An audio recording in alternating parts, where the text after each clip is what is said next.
ছুটিতে কই যাইতেছেন? বাপের বাড়ি না শ্বশুর বাড়ি? শ্বশুর বাড়ি যাইতেছি ভাই। আপনাদের গ্রামেই তো আমার শ্বশুর বাড়ি। তাহলে তো আপনি আমার দুলা ভাই। দুলা ভাই, আপনার শ্বশুর বাড়ি কোনটা আর আপনার শ্বশুর কে? মন্ডল বাড়ি হইতেছে আমার শ্বশুর বাড়ি, আর কাশেম মন্ডল হইলো আমার শ্বশুর। এই ম্যান, নামেন। নামেন ম্যান দেখা। এই আপনি বসে আছেন কেন? নামেন।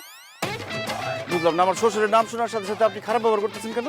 আরে খারাপ ব্যাপারে দেখছস নাকি? ব্যাগ নে। আরে ব্যাগ নে। আচ্ছা আচ্ছা, ঠিক আছে ঠিক আছে। তোর শ্বশুর একটা কিপটা, জীবনে কোনোদিন আমার ভ্যানে ওইটা ভ্যান ভাড়া দেয় নাই, খালি কয় আল্লাহর রাস্তে মাফ করো মাফ করো। আর ওই শ্বশুরের জামাই হইছস তুই, তার মানে তুইও কিপটা। এইরকম কিপটারে আমি ভ্যানে তুলুম না। সর। এই চলো। আরে সর। ভাই দেখেন এখানে তো গাড়ি পাবো না ভাই, হাইটা দিতে হইব। দেখছো তোমার বাবা কি পরিমাণ কিপটা, তার নাম শোনার সাথে সাথে সামান্য ভ্যান হলো আমার সাথে কি ধরনের খারাপ ব্যবহার করতেছিল। আমি ভুইয়া বংশের পোলা, আমি গাড়ি ছাড়া চলতেই পারি না, এতখানি রাস্তা আমি এখন কিভাবে হেঁটে যাবো? ইসরে কেন যে তুমি এরকম কিপটার ঘরে জন্ম নিতে গেলা? কেন দেখা শুনে একটা ভালো মানুষের ঘরে জন্ম নিতে পারতাম না? তাহলে তো আমি 10 জনকে গল্প করে বলতে পারতাম আমার শ্বশুর কিপটা না, আমার শ্বশুর ভালো মানুষ। হ্যাঁ চুপ করো তো।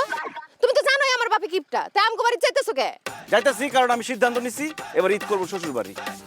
এসব তুমি কি কইতেছো? তুমি শ্বশুর বাড়ি থেকে ঈদ করবা? আরে বাবা, তুমি কি ভুইলা গেছো আমরা দুইজন পালাই গিয়া বিয়া করছি?